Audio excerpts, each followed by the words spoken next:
for the purposes of our call today, I am going to go through and teach all of you on an intro level about the Enneagram and its value. So I will say several years ago, I found myself at a place where I had done tons of self-discovery. I'm not saying I'm the most self-aware person in the world, but I had just kind of gotten really confused because we use color personality a lot. Really, I would say in direct sales and in life, people use that system a ton, or the DISC system. So for me, for color personalities, I am a confusing person. I'm like half red, half blue, and I really just did not resonate with the negative qualities of either. I felt like I had some of the positive qualities of both, and there was like a weird chasm where I'm like, I don't know if I really fit with all of this. So what I kept doing was listening and watching as friends came up with new things that they were using to assess personalities. So yes, Myers-Briggs is great. Anything you can do is great, but let me tell you, you will find so much joy as you seek out others and build relationships based on who God created each of us to be. So when we honor that part of us, we therefore move forward into a new place for each of us to explore, to discover, and to step into who God truly made us to be and accomplish his purposes for our life. So again, no expert, but let's go through the basics and let's say why you would want it. So in a work situation or in a family dynamic, and even in friends, guys, the way that you engage with someone always should be based off of that person and how they best communicate, or how they receive communication from you, or how they perceive what it is you're saying. Perception is reality, right?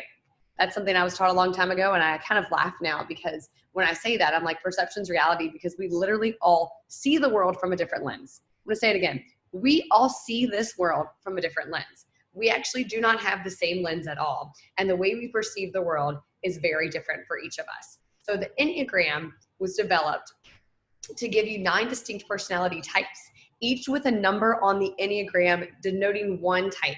Even if you find a little of yourself in all the types, there should be one that stands out that you're like, I'm closest to that one. So this is your basic personality type. Everyone emerges from childhood with one personality type that dominates. It's an inborn permanent, and another, we would really say it's like a prenatal factor that determines our type. So this is where most people agree with Enneagram. You're born with a dominant type.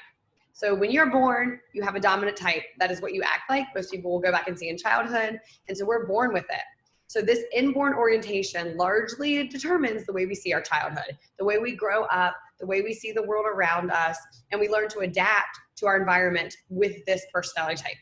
So these unconscious orientations towards our parental figures, towards really everyone around us, that we say by the time we're 4 or 5 years old, we actually have a separate sense of ourselves, because identity might be fluid as a young person, but we actually look at ways to establish ourselves in the world and the way to fit into the world. And it has to do with our orientation of our personality. So this reflects the totality of all the childhood factors, including genetics, guys, that all plays a part in it. So there is a lot of development with your personality, and there's a few points with it that I want to explain to you from the standpoint of the Enneagram. So people do not change from one basic type to the other.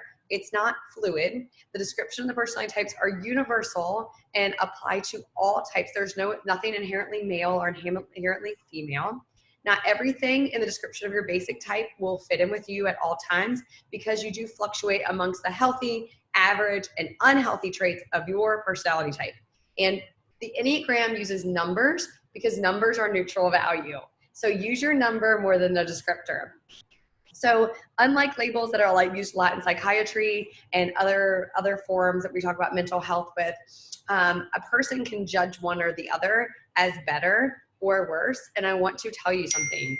Not one of these single types is inherently better or inherently worse than another. Personality types have unique assets, unique liabilities. Some types are often considered to be more desirable in a certain culture or group, but you might feel like in other places another one's more acceptable. So some types are more esteemed in Western society than others, and that's because it's what our society rewards. So our ideal is to become our best self, not to imitate the assets of another type. So if you've not yet taken the Enneagram, I will make sure that you have the link to it If you have any single person on your team that you are trying to do this business with, run alongside, do life with at all, you want to know their personality type. You want to, long-term, I want to know the color of the carpet in each of my leaders' homes. But really, what I need to know now is how to relate best to them, how to serve them where they are, and how to truly honor the person God's created them to be as they work with me and work in the systems or not systems that I've created, right? Because I might need one thing, they might need something else. That doesn't mean I'm going to provide it for them, but it means the way in which I communicate is going to be really different. It's going to be really, really different. So we, for example, are watching our friend's son today. So when I tell Bruce I have a call at noon, he knows because I have proved over and over that I don't require preparation time. And so at 11:59, he's like grabbing the little boy. But really, for him, if this was what he was doing, I would have prepared and taken away a responsibility at least 30 minutes before, because he is a type 1 and he likes to be organized and focused and have an agenda and would write out what he says. So just thinking through that a little bit, you want to know that, because if you have someone who wants to build a business with you and you're like, awesome, figure it out, it's great. And they're like, I can't, awesome, figure it out, it's great. Like you're offending them without anything that's intentional behind your actions. So that's how I want you to frame this in your head. Think about asking a child or a spouse or people you work with, or for me, people you volunteer serve with in different capacities. You don't want to, again, offend, because offense, they can only let go of the offense. You can't make sure that they are unoffended by you, right? So we got to learn how to not be people who can get offended, but who can honor each other. All right. So if taken properly, this will identify, and I'll give you the link to the questionnaire, your basic personality type. So we're going to go quickly through them. There's 9 roles, so many different books out there. I would recommend The Road Back to You, The Path Between Us. Just think those authors, 2 companion books together, are the best way to learn. But we're going to go through, and it's a circle. So the Enneagram is actually a circle. And what is beautiful about a circle is you can't take out any part of it and it still stay whole, a circle with arrows. So we start over here and it goes 1, 2, 3, 4, 5, 6, 7, 8, 9 at the top, right? And so let's go through and talk about each one of them and just think about what you resonate with the most. So type 1 is principled, purposeful, self-controlled, and perfectionistic. A type 2 is generous, demonstrative, people-pleasing, and possessive. Type 3 is adaptable, excelling, driven, image conscious. Type 4 is expressive, dramatic, self-absorbed, and temperamental. A type 5 is perceptive and innovative and secretive and isolated. A type 6 is engaging, responsible, anxious, and suspicious. A type 7 is spontaneous, versatile, acquisitive, and scattered. A type 8 is self-confident, decisive, willful, and confrontational. Type 9 is receptive, reassuring, complacent, resigned. So with each of these, there's actually centers. There's the instinctive center, the feeling center, and the thinking center. And this is really important to me because it shows how we make decisions. So the instinctive center, I want you to think of that. The instinctive center. All right. So instinctive means they act on their what? On their instinct. They don't need to have anything written down. Maybe they do. They don't really care about their feelings. They don't really think. Okay, guys? They actually are like, this is what I was supposed to do. Like, I'm doing it. And so what I love about this is that 8s, 9s, and 1s are the instinctive center. So they're this triad up here. Then we have the feeling center. So we have 2s, which is like our helpers. We have the 3s, which is like our achievers. We have the 4s, which we would say is more of a feeling type of personality that is very, very creative. Those are the feeling centers. So they make decisions based off how they feel. Thinking centers, a 5, a 6, and a 7. So very stable decision makers. They think about things before they act. So for example, personality 4 has really, really neat strengths and really, really neat liabilities with their feelings. That's why it's a feeling center. Likewise, an 8 has a lot of assets and liabilities in their relationships because its instinctual drives means they make decisions quickly without really thinking about feelings. So think through that a little bit. Again, this is just an overall view. But what is really neat is this inclusion in each type of center is not arbitrary. It actually results from a particular relationship with issues that characterize it. Let me describe that better. These issues revolve around a powerful, really unconscious emotional response to loss of contact with who you are and your core of yourself. So here is what's insane to me, guys. We have the dominant emotion for each center. And these are like tearful for some people to hear for the first time, really important for you to know. So types 8s, 9s, and 1s act from a standpoint of rage or anger. So that is their underlying control mechanism. And I want to say it again. That would be anger, rage, 8s, 9s, 1s. 2s, 3s, and 4s, their underlying is shame. I am bad because I did bad. I am bad because I did bad. Types 5, 6, and 7, it's fear. What if there's not enough? What if I'm not enough? What if we all die? What if this goes away? Okay, so I want y'all to think about that, because this, like knowing someone's back office is what I'll say, is so important, because you're actually going to know their objectives to anything you ask them to do. And I explained this to someone last week, and I don't know if I'll be able to do it really well here, but I think about people who come from a position of yes versus people who come from a position of no. And let me describe that. Anyone that is in that shame quadrant, that feelings quadrant, they're going to operate from a yes position, because they tend to have people pleasing and image related issues. So they're going to be like, yes, awesome. People in the 8-9-1 are really good at like ignoring things that are requested of them and like just moving on, because they have their own agenda. Over here, that quadrant where it's motivated by fear, they're actually fearful of themselves not having enough space and time and freedom. So they're going to say no as well. And I hope that makes sense. I don't mean to anything ever, but I meant from how the brain functions in a position of making a decision. So I, for example, and I'll go ahead and reveal it now, I'm a type 3, and I just feel like what that does for me is my worldview is that I can do that thing. Yes, I can. I will figure it out, if that makes sense. No, I will not research. No, I will not budget my time well. I will just do it, because I believe that I can. And if you asked me to do that, it's really important to you that I do it. It's really important to you that I do it.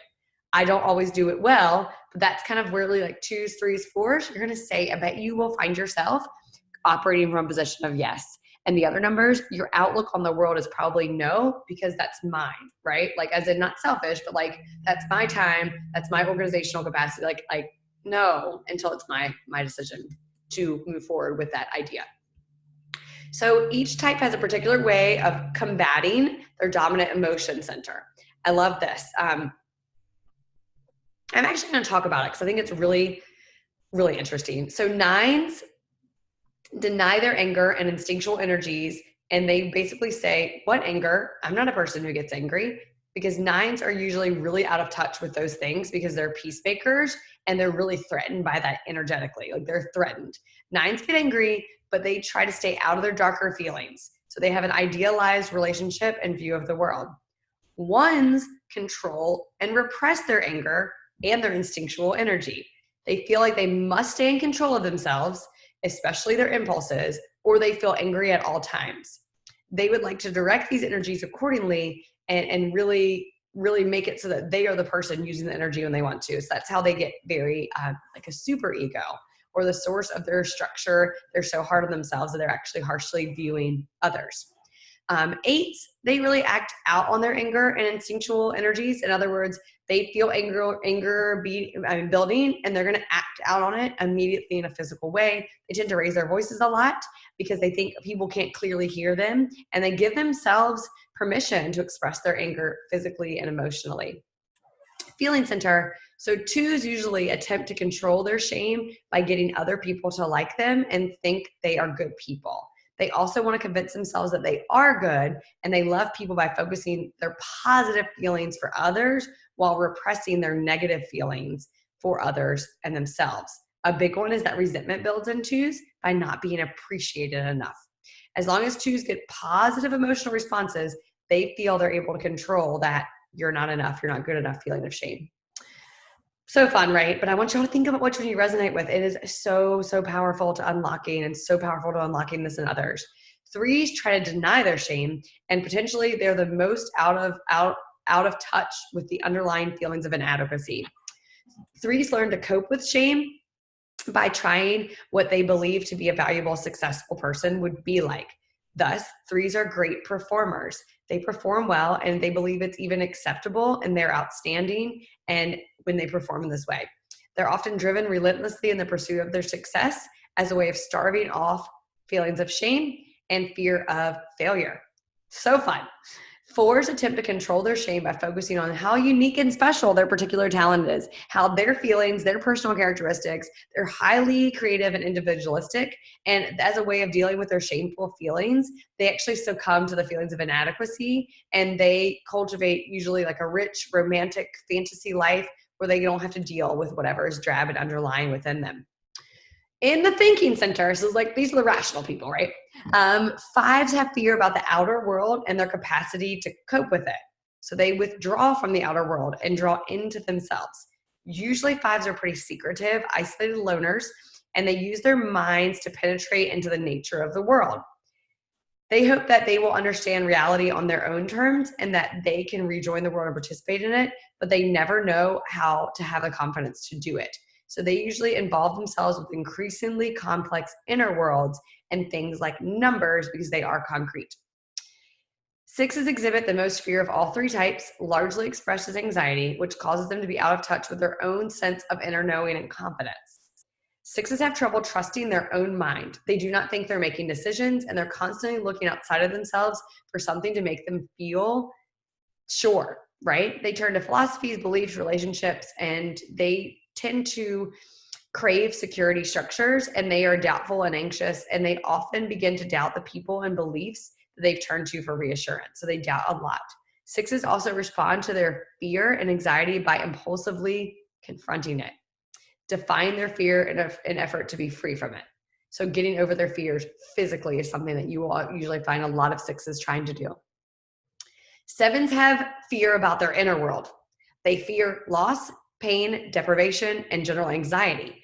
They like to stay clear of all those things. And when they cope with these feelings, they usually keep their minds occupied with exciting possibilities and options. As long as they have something stimulating to anticipate, they never can feel their own fears and feelings. Sevens in most cases do not stop thinking about these options. They always are thinking about the options around them. And as much as possible, they attempt to actually do as many of their options as they can.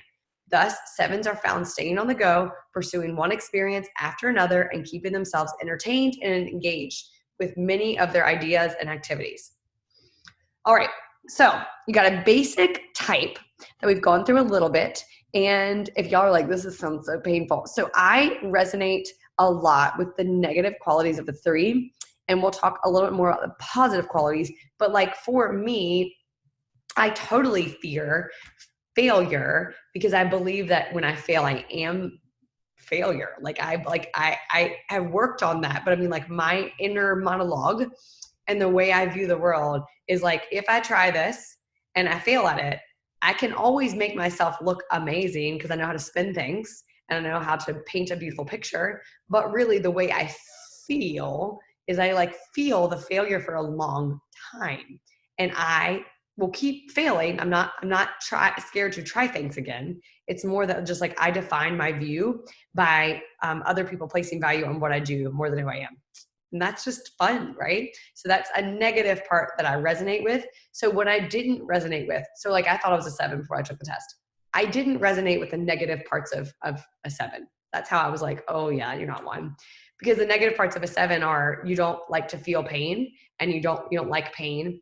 And you usually avoid pressing into like any type of actual feeling and you just keep like pursuing the next positive thing. So I kind of tend to be the person that's like, let's talk about what sucked about that event or that meeting. Let's kind of talk about like why I sucked today. Let's kind of like, so honestly, I was like, oh, I'm more negative than a 7 who actually ignores and moves on. Just a great kind of not a great way to do it if you haven't taken the test yet, but if you're just thinking about other people's personalities, which you never want to type someone, but just kind of think about what their negative part is or their liability, we should say. All right, having wings.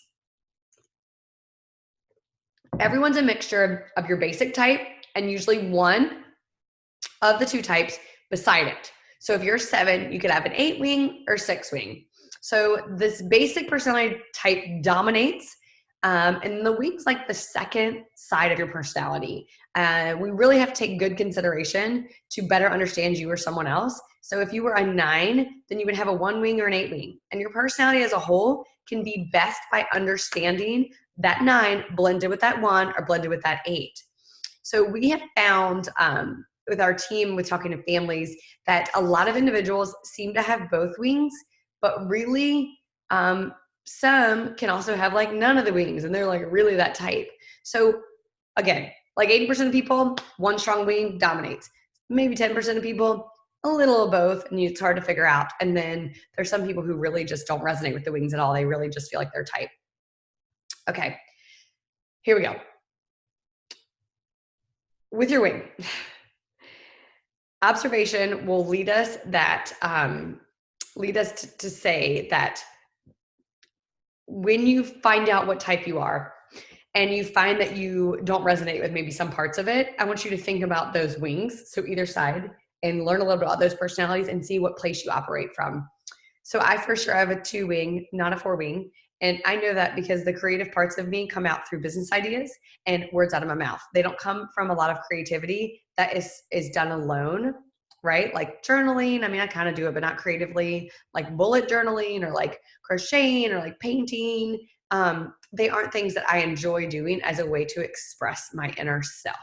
Because everything that I want to express, I actually want people to see, because I'm a 3. No, I'm kidding. I want you to think about that a little bit and how it works. So my husband is a 1, and he for sure has a 2 wing and not a 9 wing. He's not a peacemaker, just to be real. Like he's not really withdrawn. He's actually pretty passionate about most things he believes in. So he's not really apathetic. And so there's like some 9 things. But with a 2, he for sure likes to help. Like he is the person that he doesn't want to always make the decisions, but he will be in a supportive role, like that kind of thing. So more 2 characteristics. Okay, so there's an internal structure that's basically called levels, and these are like levels of development. So a really unhealthy person is going to be like, if you're really unhealthy, no matter what your personality type is, you could be at a place where you're finding like some pathological destructiveness and denial, obsession, compulsion, and then really the average level, there's kind of an imbalance between your social role and your interpersonal role. There's a lot of overcompensation, and then really the healthy levels, there's a lot of psychological capacity and explanation and realism there, and there's a really high level of social value based on what that personality type is. So a lot of it, what it does is it just measures our capacity to be present. So as we move down the levels, we see that our ego becomes big and that we really are really self-important. So as we move up the levels, we find that ego isn't big. It actually is just operating in flow, right, of who you're created to be. And you're not destructive or self-defeating, but you're using your gifts and talents in a way. Okay, so this is also something I don't love. But we have an area where we go into integration or growth, and an area where we actually disintegrate or go into disintegration or stress. And this is really important for me to understand because I see this in me. I want you to hear this. I see this in me so much, and you may see this in you so much. So when a 1 is stressed, you ready? So fun. Actually, let me help you more. I think I'm going to be kind of, it's going to get confusing. So when a 1 is stressed, they go to a 4. So a 4 in stress has like big emotions, can't express them correctly, feeling alone. So when a 2 is stressed, a 2 goes to an 8. So if you've ever had someone who's a helper, which is like a 2, and then they're like bossy and like have lots of boundaries and are expressing anger, that is like a disintegration with 2. So then an 8, I'm skipping things. A 4 goes to the negative qualities of 2. So a 4 that's usually really creative. I always think of 4s as like, it's probably stereotypical, but I really do think of people who dress, like have a really, really expressive way of dressing, maybe lots of tattoos or makeup, love to express themselves with musical instruments. Lots of people in the design world, fashion world, and then of course the music world. And when a 4 is feeling negative, they go to the negative qualities of a 2. So negative qualities of 2 are more like, whoa me, why doesn't anyone pay attention to me? I'm always helping everyone. And I feel like I am bad because no one pays attention to me. And then here we go. And 8 goes to the negative qualities of 5, which is like questioning and withdrawing. And then all the fun begins. We'll keep going. A 5 can go to the negative qualities of 7. So when a 5 does that, it looks like a questioner that's withdrawn, that likes lots of data. And when they go to the negative qualities of 7, they're like numbing out, avoiding pain, hiding from their own feelings. Then a 7 goes to the negative qualities of 1. This is actually my favorite example. I'm surrounded by so many 7s. So when a 7 goes to the negative qualities of 1, they are nitpicking, they're angry, and they are detail obsessed. Okay? And then a 1 goes to the negative qualities of a 9. No, that's a lie. Let me go more. I already did 1. Now the 9 goes to negative qualities of a 6, which is fearful, very fearful, thinking something bad's going to happen and having a lot of anxious thoughts. A 6 goes to the negative qualities of 3. So when a 6 is stressed and they go to the negative qualities of 3, they're really image conscious, image driven, and they can tend to be really into things over people. Then a 3 goes to the negative qualities of 9. And when a 3 goes to the negative qualities of 9, they're apathetic, withdrawn. So interesting. So when I think about that, I do a lot of events with people, again, that are type 1s and people that are type 7s. So I have to think a lot about what that looks like for them. And 1s feel like super undervalued and start taking on a lot of anger, right? A lot of anger, but a lot because they believe they turn the anger into being bad because they're taking on that negative quality of a 4. They're not good enough. They're not seen. And then with 7s, when they go to the 1, I can tell my friends that are 7s are stressed because I'm like, dude, what are you doing? They're like, make this, do this, blah, blah, and like buzzing around, trying to be organized when really they're normally scattered. Me as a 3, when I go to the negative qualities of 9, I'm like, whatever, doesn't matter if I'm there or not, I'm out. And I'm really apathetic and withdrawn. So now let's go to the amazing areas of integration. And this is something that I so highly value because I just love the way it makes me feel to think about where I go in a positive way. So the direction of growth is the reverse of the sequence for disintegration. Each type moves towards integration in a direction that's the opposite of its unhealthy direction. So the sequence for the direction of integration is 1, 7, 7, 5, 5, 8, 8, 2, 2, 4, 4, 1. Integrating 1 goes towards a 7, and integrating 7 goes towards a 5, and integrating 5 goes towards an 8, and integrating 8 goes to the 2, and integrating 2 goes to the 4, and integrating 4 goes to 1. And then the equilateral triangle is that a 9 will go to a 3, and then a 3 will go to a 6, and a 6 will go to a 9. So it is tricky, and you can follow arrows. I can share some graphics in our group for it. But what I love about integration is that when we think about being whole, I think, and healthy, I think about when I go over towards the positive qualities of a 6, I'm really loyal and I'm resourceful. And I do sometimes have some anxiety and fear, but in a way that's keeping me cautious from overachieving and trying to win all the things, right? So this is, for me, been a really neat thing to learn and to really dive into. So I'm not going to go into, there's 3 different instincts that are on the level. There's a self-preservation instinct, a sexual instinct, and then, of course, the social instinct or adaptive. So when you do this, what's really neat about it is you can look at like your type and you're like, which one am I? And I find it really interesting because I had no idea that because I am a 3 who loves to win, I also have a social instinct, which means I seek personal connections. I want to be involved in my world. I want to be socially responsible. I hope that I'm warm. I also tend to avoid long periods of intimacy and solitude. I think they're both limiting. I don't want to be tied down like that. So I lose my sense of identity pretty easily when I'm in social types that I want to fit into. So the sexual type is pretty interesting because always looking for the state of stimulating objects and things in the world. So they're the most energized type. They're kind of aggressive, competitive, and charged, and they're constantly moving towards stimulation and juicy energy in their activities and physical chemistry. So they're the kind of people that like have no idea why they want to be around people, but there's just a chemistry and they just want to be aware of that. And then self-preservations are the ones that are really occupied with safety and comfort and health and energy and physical well-being. They're nesters, they seek domestic tranquility, and they like security and really a lot of stability. So hopefully that helps you a little. Again, I'm not diving in too much, but now I'm going to go briefly into each type and just tell you a tiny bit about them. So now we have the reformer, which is type 1. So type 1 in brief, the basic fear is of being corrupt, evil, or defective. A basic desire is to be good, to have integrity, to be balanced. If you're an Enneagram with a 1-9 wing, you're the idealist. If you're Enneagram 1 with a 2 wing, you are the advocate.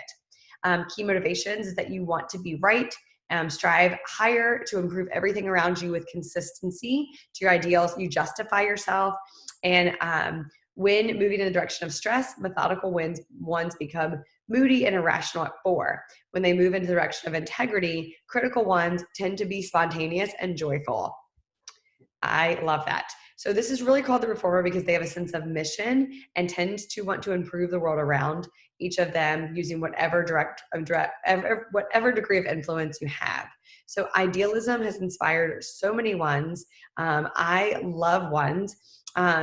Ones are usually activists who are searching for, there's a rationale behind everything for what they feel they must do. So they're people of instinct and passion. They use convictions and judgments to control the world around them. Level one. So at their best, sorry, that's embarrassing. At their best, they are extraordinarily wise and discerning by accepting what is and becoming transcendently realistic, knowing the best action to take in each moment. They're humane, inspiring, and hopeful, and the truth will be heard. So unhealthy levels, I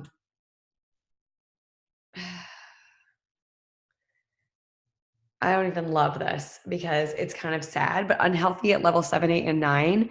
Let's just read 7. Can be highly dogmatic, self-righteous, intolerant, and inflexible. They deal in absolutes. They alone know the truth. Everyone else is wrong. They're very severe in their judgments while rationalizing actions. Become obsessive about imperfection and the wrongdoing of others. So it's just really interesting to read. You can also do the website.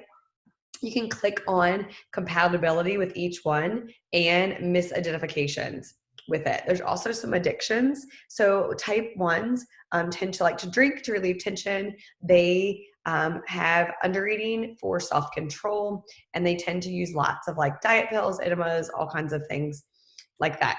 So I think it's really interesting. Again, type 1s that are on here, I would love to hear what you think about what we're learning together. Type 2 is the helper, the caring, interpersonal type, generous, demonstrative, people-pleasing, and possessive. So they are sincere, warm-hearted, empathetic, friendly, generous, self-sacrificing, also sentimental, flattering, people-pleasing. They are very well-meaning and driven to be close to others, but can slip into doing things for others in order to feel needed. At their best, they're unselfish and altruistic, and they have unconditional love for others. Their basic fears of being unwanted, unworthy of being loved, basic desires to be loved. A 2 with a 1 wing, servant. A 2 with a 3 wing, hostess. So they want to be loved, express feelings, feel needed, have others respond to them, feel appreciated. So this is a really interesting way of looking at it because they see themselves as helpers and see themselves as being helpful. So they're usually generous and go out of their way. 2s feel that theirs is the richest, most meaningful way to live. They love and concern out, and they're concerned with how they feel, and they genuinely do have positive feelings towards others. They want to feel the really, really good things in life: family, friendship, sharing, closeness. So pretty interesting. Twos just sound so positive, right? They do. Type 1 or type 2 at their best, deeply unselfish, humble, altruistic, giving unconditional love. Feel it's a privilege to be in the lives of others. Type 2 at their least healthy can be domineering and coercive, feel entitled to get anything they want from others, repayment of old debts, money, sexual favors. They tend to rationalize what they do and feel abused and victimized by others and are bitterly resentful and angry. So that is a 2. And let's go on to type 3, y'all. Okay. The success-oriented, pragmatic type. Adaptable, excelling, driven, image conscious. 3s are self-assured, attractive, and charming. They're ambitious, competent, and energetic. They can also be status conscious and highly driven for advancement. They are diplomatic and poised, but can be overly concerned with their image and what others think of them. They typically have problems with workaholism and competitiveness. At their best, they are self-accepting, authentic, everything they seem to be, role models, and inspirational to others. Basic fear is of being worthless. Basic desire is to feel valuable and worthwhile. Enneagram 3 with a 2 wing is the charmer. Enneagram 3 with a 4 wing, the professional. They want to be affirmed, want to distinguish themselves from others, to have attention, to be admired, and to impress others. So they are the achiever because when they're healthy, 3s really do achieve great things in the world. They are the stars of human nature, and people often look to them for their graciousness and personal accomplishments. Healthy 3s know it feels good to develop themselves and contribute abilities to the world, and also enjoy motivating others to great personal achievements that they never thought they were capable of. They are usually well regarded and popular among their peers.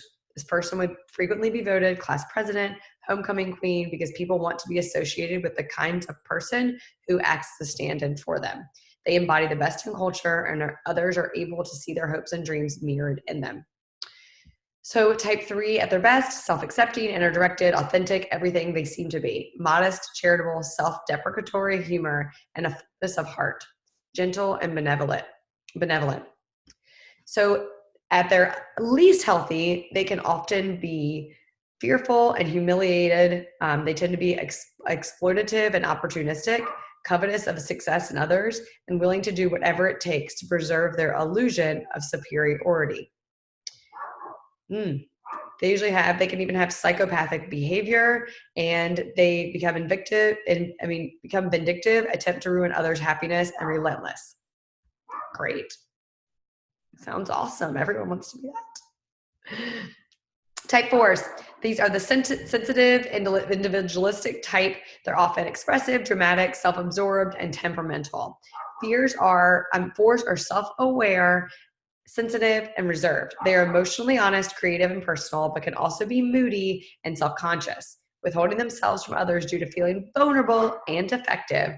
They also feel disdainful and exempt from ordinary ways of living. They typically have problems with melancholy, self-indulgence, and self-pity. At their best, they are inspired, super creative. They're able to renew themselves and transform experiences for themselves and others. So their basic fear is having no identity or personal significance, and their basic desire is to find themselves and their significance. Enneagram 4 with a 3 wing, the aristocrat. Enneagram 4 with a 5 wing, the bohemian. Key motivation. They want to express themselves and their individuality, to create and surround themselves with beauty, to maintain certain moods and feelings, to withdraw to protect their self-image, to take care of emotional needs before attending to anyone else, and to attract a rescuer. And yes, I did say that. 4s maintain their identity and sense themselves as fundamentally different from others. 4s feel they're unlike any other human being, only them, only one them, and they actually they own their feelings and look at their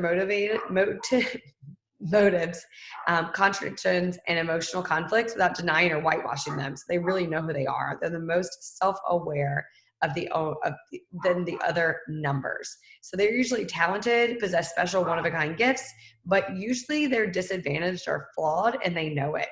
So 4s are acutely aware and focused on their personal deficiencies, and differences that add value to the world. So level 1, at their best, profoundly creative, express the personal and the universal, possibly in a work of art. They're inspired, self-renewing, and regenerating, able to transform all their experiences into something valuable. So they're very, very self-creative and introspective. So they can be intuitive as well at all times. So unhealthy, when dreams fail, they become self-inhibiting and angry at self. They're depressed, they alienate themselves. They are avoidant, depressive. Generally, they respond the most to narcissistic personality disorder, and they have some suicidal tendencies at their worst as well. So let's go on to another one. My dog is barking in the background. I'm so sorry. The Investigator.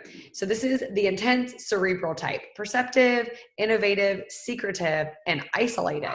So a type 5, they are alert, insightful, curious. They're able to concentrate and focus on developing complex ideas and skills.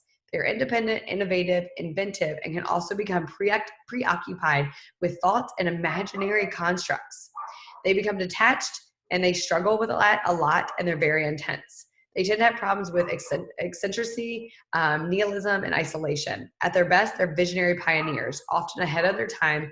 They see the world in a completely new way. Basic fears: being useless, helpless, or incapable. Desires to be capable and competent. Type 5 with a 4-wing, the iconoclast. Type 5 with a 6-wing, the problem solver. Key motivation: they want to express knowledge, to understand the environment, to have everything figured out as a way of defending the self from threats in the environment. So when you're an investigator, a lot of times you're actually looking at the microscopic world, and you tend to actually want to look more at the worlds like the cosmos and the animal world, vegetable world, mineral kingdoms. These are inner worlds, and you tend to look at them and investigate, but also use your imagination to make them up. They are often searching, asking questions, and delving into things in very deep diving. They do not accept received opinions and doctrines. They usually need to find this and make it up for themselves. So a super healthy 5 is a visionary, broadly comprehending the world while penetrating it profoundly, open-minded, take things in whole in their true context. They make pioneering discoveries for themselves, and they generate new ways of thinking and living, and they perceive things in a new way. Unhealthy, they become reclusive and isolated from reality. They're highly unstable and fearful of aggression. They reject and repulse others and all social attachments. They have psychotic breakdowns. They're explosively self-destructed and schizophrenic overtones. All right. Type 6s, guys, the Loyalist. This is such a fun one. So they are the committed, security-oriented type, engaging, responsible, anxious, and suspicious. So a type 6 is committed. They are reliable, hardworking, responsible, and so trustworthy. Excellent troubleshooters. They foresee problems and foster cooperation. Also can become evasive, anxious, defensive. They run on stress while complaining about it. They can be cautious and indecisive, also reactive, defiant, and sometimes rebellious. They typically have problems with self-doubt and suspicion. At their best, they're internally stable and self-reliant, and they are courageous and championing themselves and everyone around them. So type 6s, they have a fear of being without support or guidance, and they have desire to have security and support. So an Enneagram 6 with a 5 is the defender, and Enneagram 6 with a 7 is the buddy. They want to have security, feel supportive of others, have certitude and reassurance, and to test the attitudes of others towards them. They do that a lot. They think about how others perceive them, and they have to fight against anxiety and insecurity. These are people who will go down with the ship. In other words, they hang on to relationships for all kinds of reasons, far longer than most other types. They're loyal to ideas, systems, and beliefs, even beliefs and ideas and authorities that should be questioned or defied. Not all 6s go along with status quo. Their beliefs may be rebellious. They're kind of anti-authoritarian and even revolutionary. So they will typically fight for their beliefs more fiercely than they'll fight for themselves. I think that is so interesting. Basic fear: they never want to be abandoned. Healthy, become self-affirming, trusting of others, independent, yet symbiotically interdependent and cooperative as an equal. Their belief in self leads to true courage, leadership, and self-expression. Really unhealthy. They feel they have ruined their security. They'll become panicky, volatile, disparaging with acute inferiority feelings, seeing themselves as defenseless. They seek out a stronger authority or belief to resolve the problems, highly divisive, and can berate others. They are sometimes even hysterical and seeking to escape punishment. They become self-destructive and suicidal, alcoholism, and drug overdoses.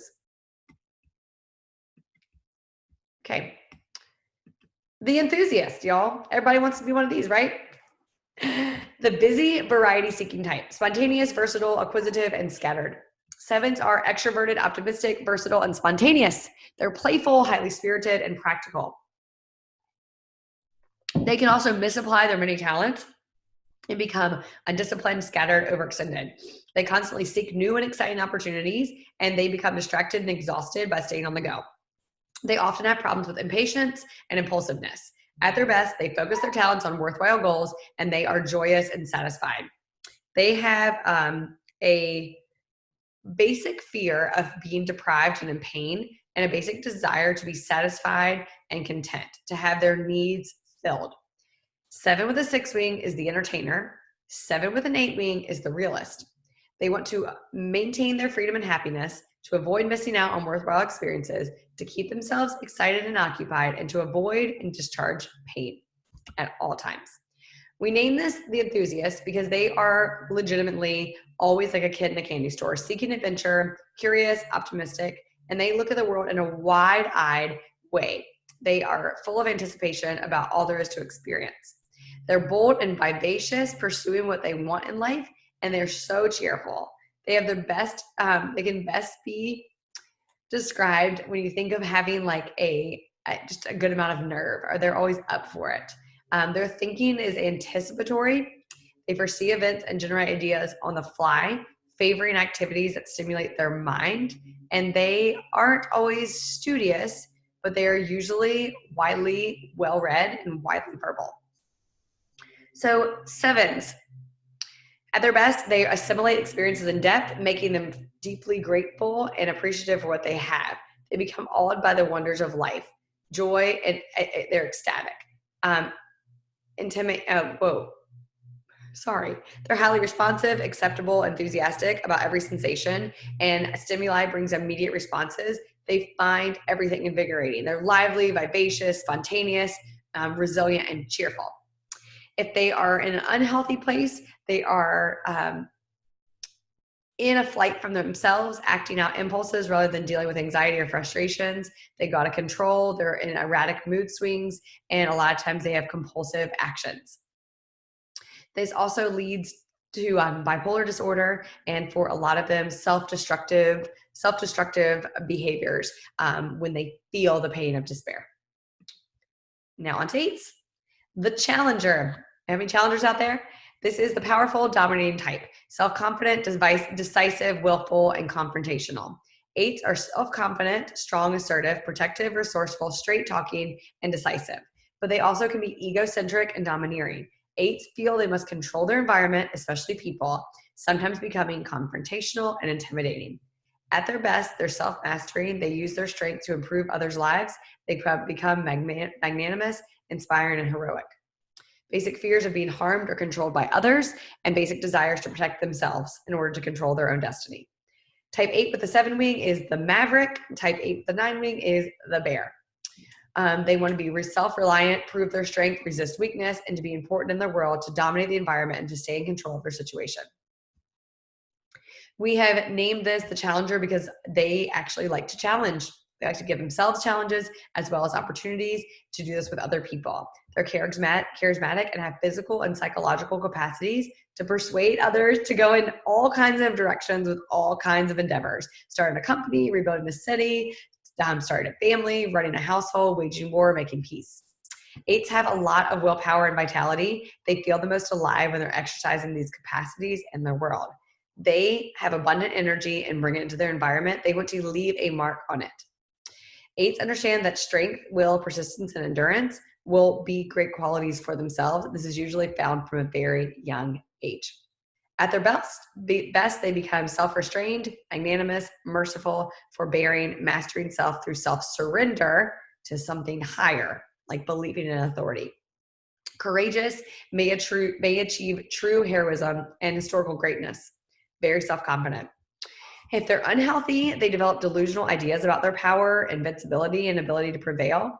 They feel omnipotent and invulnerable, and they recklessly overextend themselves. So a lot of times they have sociopathic tendencies. All right, on to the Peacemaker. Love this one. This is the easygoing, self-effacing type. Receptive, reassuring, agreeable, complacent. They are accepting, trusting, stable, creative, optimistic, supportive, but also too willing to go along with others to keep peace. They want everything to go smoothly, be without conflict, and they tend to be complacent, simplifying problems and minimizing anything that makes them upset. They typically have problems with inertia and stubbornness. They are at their best indomitable and all-embracing. They are great at bringing people together and healing conflict. Basic fears of loss, separation. Basic desire is inner stability and peace of mind. A type 9 with an 8 wing is the referee. A type 9 with a 1 wing is the dreamer. They want to create harmony in their environment, avoid conflict and tension, preserve things, resist whatever would make them upset. So they generally are devoted for this internal quest for peace and external peace for others. They're typically spiritual seekers with a great yearning for connection with the cosmos, the world, their issues that are encountered. It happens where it will be being awake versus falling asleep to our true nature, presence versus entrancement, openness versus blockage, having tension versus being relaxed, peace versus pain, union versus separation. So they're very oriented into the spiritual world and their instinctive center for sure.